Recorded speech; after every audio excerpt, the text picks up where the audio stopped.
It's Tumalip the podcast. It's time for another podcast. It's episode number 5 here. Alexander Tumalip the podcast. I just got back from Canada on a Sunday, and was a very interesting trip. But we'll get to that in a second. I'm watching the MLB playoffs right now. If you're listening to this, it's the ALDS, so you'll have to log online to figure out who won. Excuse me. I saw an absolutely epic game between the Rangers and Blue Jays. We'll get into that later. No guest. Jay Onright was supposed to be the guest this month, but his publicist has not gotten back to me yet. So we'll wait until he gets on for this podcast to go viral on YouTube. Speaking of viral, it's time for the segment that's sweeping the state. It's time for Yes, it is the opening rant. opening. I should point out the Tumalip the podcast, sponsored by nobody. It's white, it's blank, it's nothing. So that's the sponsor of the podcast. We just got back to the ALDS on FS1, but the big story this month was not only the baseball, but it was also the soccer. Yes, I actually do like soccer. I'm a huge U.S. soccer fan. I also follow FC Barcelona and Manchester United. Huge fan of those teams. Flashback to July 29th, 2011. Jurgen Klinsmann is hired as the new manager of the United States national team. Bob Bradley, of course, is fired after his flop in the Gold Cup versus Mexico. So they bring in a guy who's won 2 European championships as a player and guided his national team to the 2006 third place World Cup. Third place in the 2006 World Cup. That guy was Jurgen Klinsmann. Now, at this point, they got off to a false start, but then they started to pick it up. They started to win. They beat Italy for the very first time. In Italy, of all places. They then beat Mexico, in Mexico of all places, a place where the U.S. had not won in over 3/4 of a century. And then he proceeds to bring them their first ever qualifying win in Jamaica. Now that sounds like a pretty good resume. But when you talk about a loss to Costa Rica yesterday, and an epic flop in the Gold Cup, where they lose 2-1 to Jamaica in the semis, then get knocked out by Panama on penalties for 4th place, and then they lose the CONCACAF Cup 3-2 in extra time on Saturday. And, adding salt to the wound, that loss to Costa Rica was, I think, the last straw. And here's why. Jurgen Klinsmann was brought in to guide this team to greatness. Now, leaving Landon Donovan off the 23-man roster for last year's World Cup, it raised a few eyebrows, even me. But this team goes to the round of 16 in a group that they were clearly not supposed to get out of with Ghana, Portugal, Germany. I mean, this is a group the U.S. was not expected to get out of. And then they lose to Belgium. Well, everyone's going to go, well, we were expected to beat Belgium anyway. But then we go right back into hiding. And we come right back out again with a victory over Czech Republic, our first ever victory. But along the way, I think Bleacher Report, I'm not sure, I think it was SB Nation, that had a great article on this. Jurgen Klinsmann has basically been feeding U.S. soccer diehards the same bullcrap for 4 years. Now, every loss, he always says, we're going to learn from our mistakes, and there's going to be lessons from this.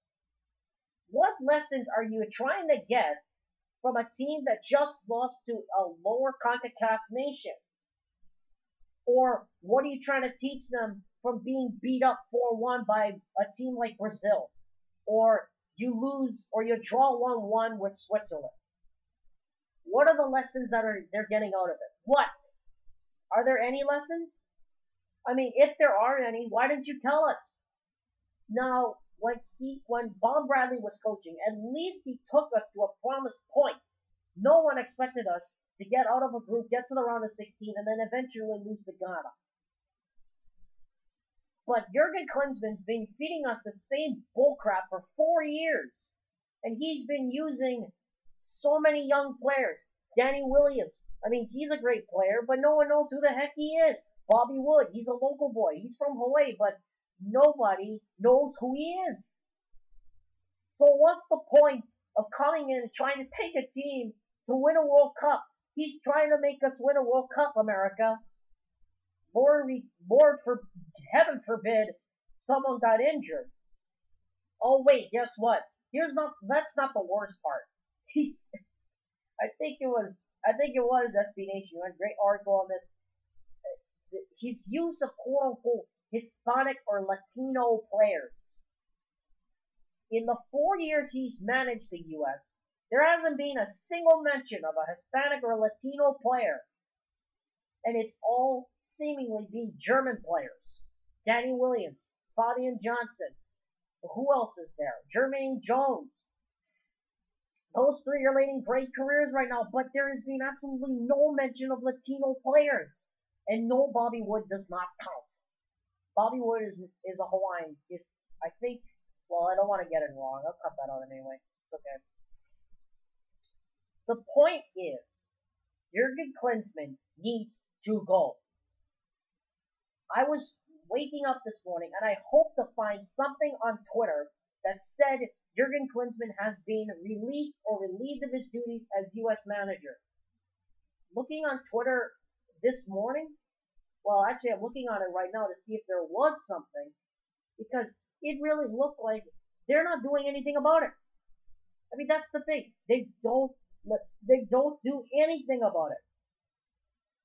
That is the scary thing, because when I think about Jurgen Klinsmann, I think that, he is one of the greatest players in European history. And I can't even, I can't even fathom it. Like, this has been an outstanding 4 years with Jurgen Klinsmann, but the sad part is he needs to go. Like, stat. Now. Plus, add into the fact that he's been feeding us same bullcrap for 4 years about Latino players and how he's going to use it, how we're going to learn lessons from it. It's over. It's done. We don't need any more of this. And of course, you have this coming up. Fabian Johnson got sent home. I found this out yesterday. Fabian Johnson got sent home for quote-unquote bad work ethic. What is bad work ethic when you've been on the team for almost 5 years and haven't done a single thing? I mean, Fabian Johnson, his best starts probably came against Mexico, against Ghana in the World Cup. Germany, he held down Thomas Muller for most of the game unless he scored, and then he held down CR7 for the last, probably 5 minutes of the game. This team has fallen apart. This team is crash landed. This team is dead. We've lost all following with the U.S. soccer team. And until we get a new coach, there is every reason to believe we aren't going to the World Cup in 2018. I'm going to say it right now. The U.S. will not qualify for the 2018 World Cup unless Jurgen Klinsmann is fired. I will be surprised if he's still the coach when we go to Russia. And unfortunately, the under-23s, they actually have a chance to qualify for a major tournament. They actually have a chance to qualify for the 2016 Olympics in a place that's got, heaven forbid, infected water and, mounds and mounds of problems in financial terms and governmental terms. This is my rant for today, and this is the whole point. Jurgen Klinsmann is done. U.S. Soccer President Sunil Gulati needs to listen to this podcast and let me tell him straight up. Jurgen Klinsmann needs to be fired. Stat. The eye in the sky don't lie, my friend. Now that we've gotten off that tangent, move the mic up here. It's getting a little bit of noise. Well, we talked about the U.S. soccer team. It's fallen apart. I mean, literally because You talk about fall from grace. This team was expected to win CONCACAF in the 2000, win the CONCACAF Gold Cup. They had almost a 1,000 to 1 chance of finishing in fourth place. This is before the tournament. But what the heck happened? I'll tell you what happened. First of all, you beat Honduras by only 1 goal. I mean, that's understandable. They're a tough team. They're a really good team, actually. But to beat Haiti by only 1 goal? Really? I mean, I know they're a physical team, and I know they're going to have a lot of people screaming at me saying, oh, Haiti's a good team and stuff like that. They are a good team. I am admitting that. But you need to find a way to beat them by more than 1 goal. It's a physical team. I know that. But you need to find ways to win, and you got to win ugly sometimes. But the last straw came, I think, when it was versus Panama.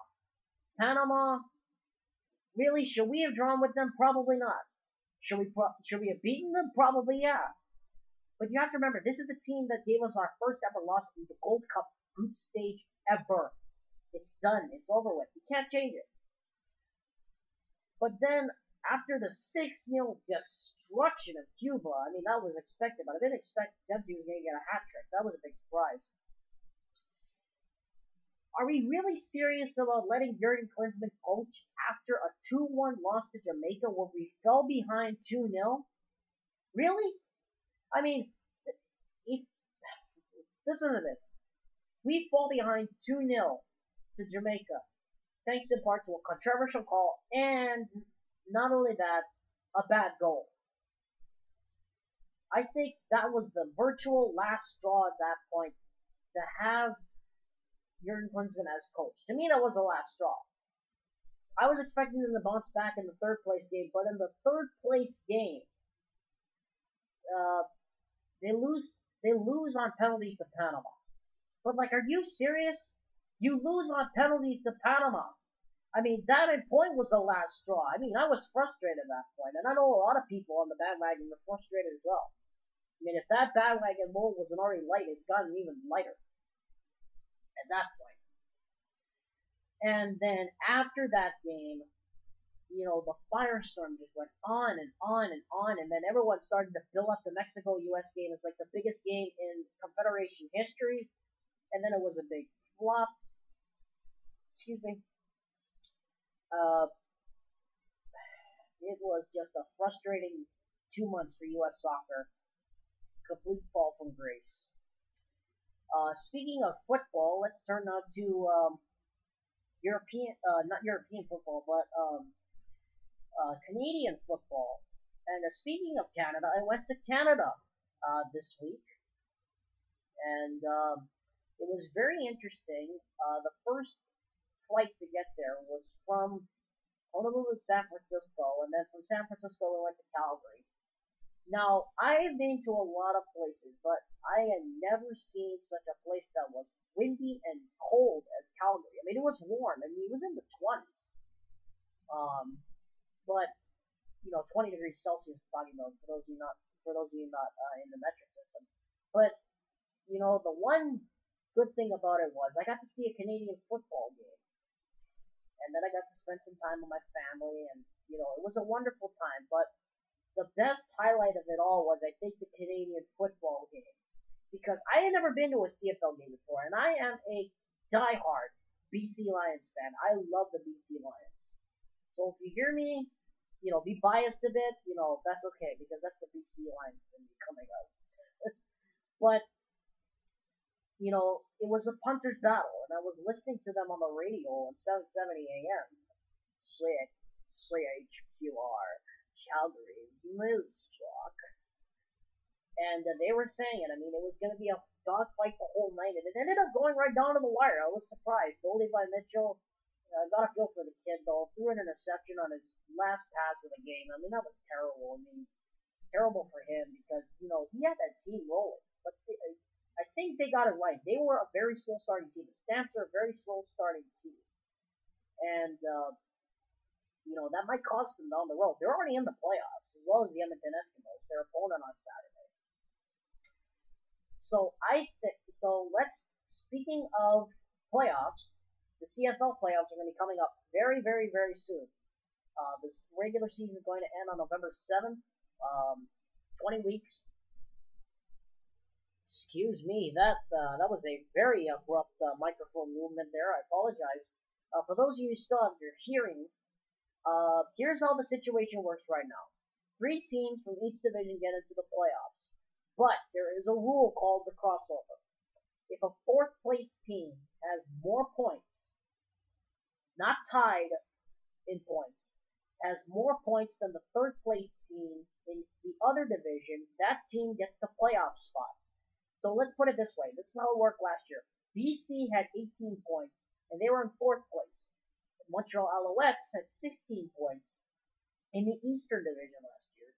So BC crossed over to the Eastern playoffs and played Montreal. I don't think it was Montreal. I think there was Toronto. I think it was Toronto. I think it was Toronto because Toronto didn't make the playoffs last year. So that's how the crossover rule works. So here is my bold prediction for the Grey Cup playoffs. In the Western Division, your Edmonton Eskimos get the bye to the Western Final. And in the Western Semi, you have the Calgary Stampeders against the BC Lions. They will beat out the Owls and the Blue Bombers for the last spot. And here's why I think why. You got a good young quarterback named Jonathan Jennings for the BC Lions, and a massive quarterbacks have just been run through a screen in Winnipeg because, well, put it this way. Winnipeg is more talented on offense. They're much more talented on defense. But when you look at the BC Lions, they have experience. Manny Arsenault, Sean Gore, Brian Burnham, who else? There's one player I'm forgetting. Oh yeah, Lavelle Hawkins. They all have NFL and CFL experience. So I think, and you got the veteran tailback named Andrew Harris in the backfield, in the workhorse. So when you put that together, and you got an all CFL line with Giovanni Opioe, T. Dre Claire, Tommy Draheim, you can't beat that. And then you got Mikhail Brooks and Craig Rowe, and then you got Adam Bighill, who are just monsters on the defense. And you put that together with an experienced secondary and Ryan Phillips, Ronnie Yell, Chris Wabakwamba, and the other guy, I forget, Ronnie Yell.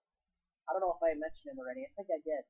You put that together and you get the right pieces to go to the playoffs. And I think BC will just edge out, not by a lot, just edge out Winnipeg for that last playoff spot, and they will tie Montreal in 4th place, which means by rule the Owls don't get the crossover. So in the Eastern Division, that's basically a lock. Hamilton's going to go to the Eastern Final. They're going to have another game at the big donut box, as I call it, Tim Hortons Field.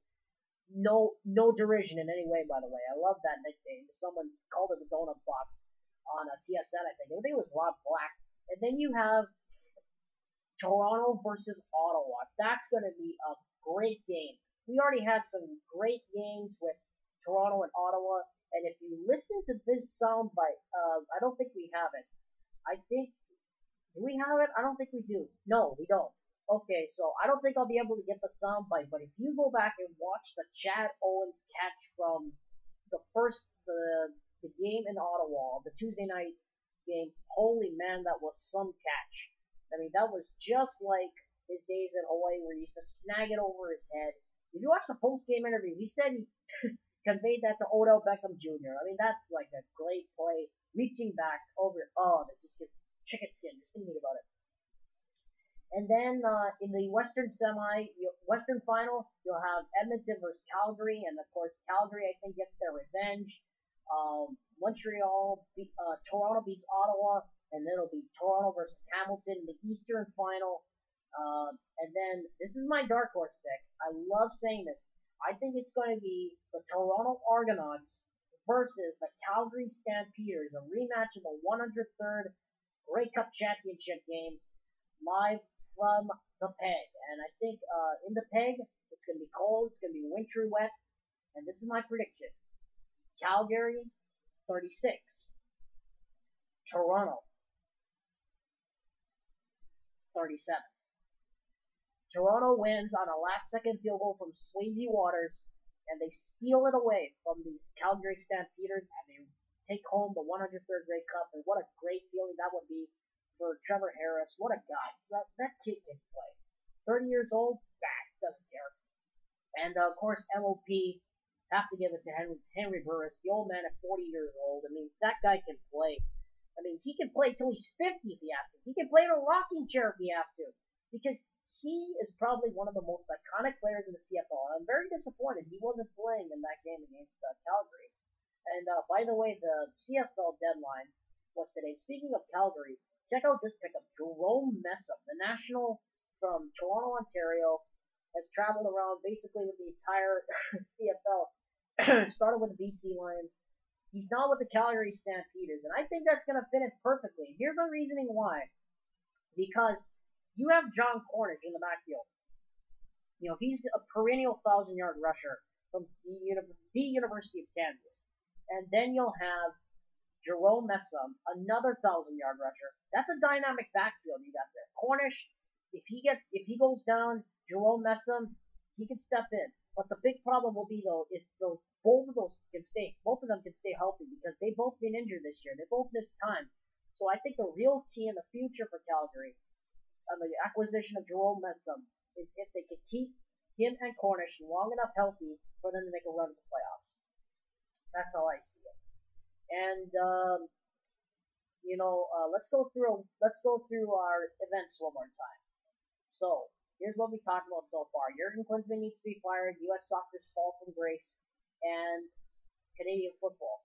So now let's talk about my holiday before we sign off here.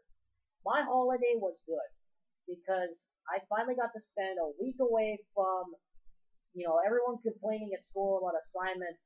And then I got an extra day off. I got Canadian Thanksgiving off, Discoverers Day, for a water main break at school. Not saying that that's a good thing. I was really looking forward to a quick turnaround. But, it was a great time to spend with my family, get back to my roots in Canada. If you check my Instagram out, at the Tumalip on Instagram, you can see I posted 12 pictures from the past 10 days in Canada. And it was awesome. You'll see a picture of me on Calgary, above Calgary in the Calgary Tower. 2 pictures of me at the football game at McMahon, and a lot of other random stuff about airports and stuff. So you'll get to see that. You'll get to see a lot of interesting stuff on there. But before we go, we have to talk about. Now, this is a second rant because. It's time for today's stop that. We're not doing that. A second rant.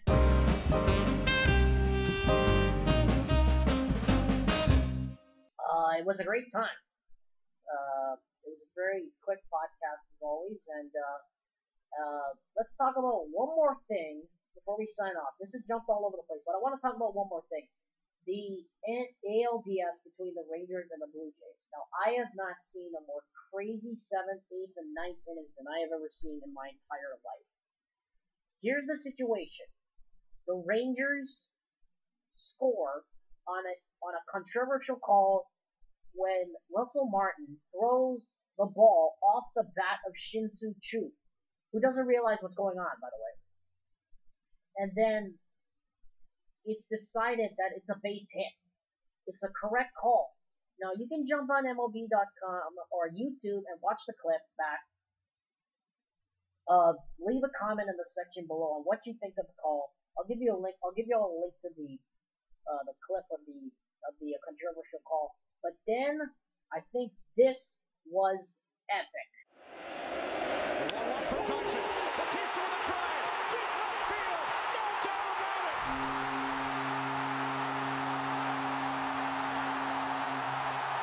I love the bat flip.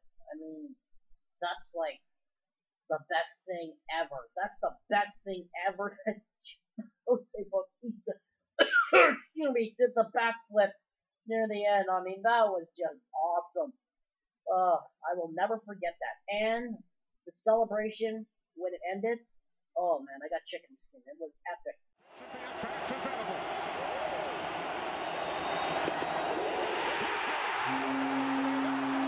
Championship series.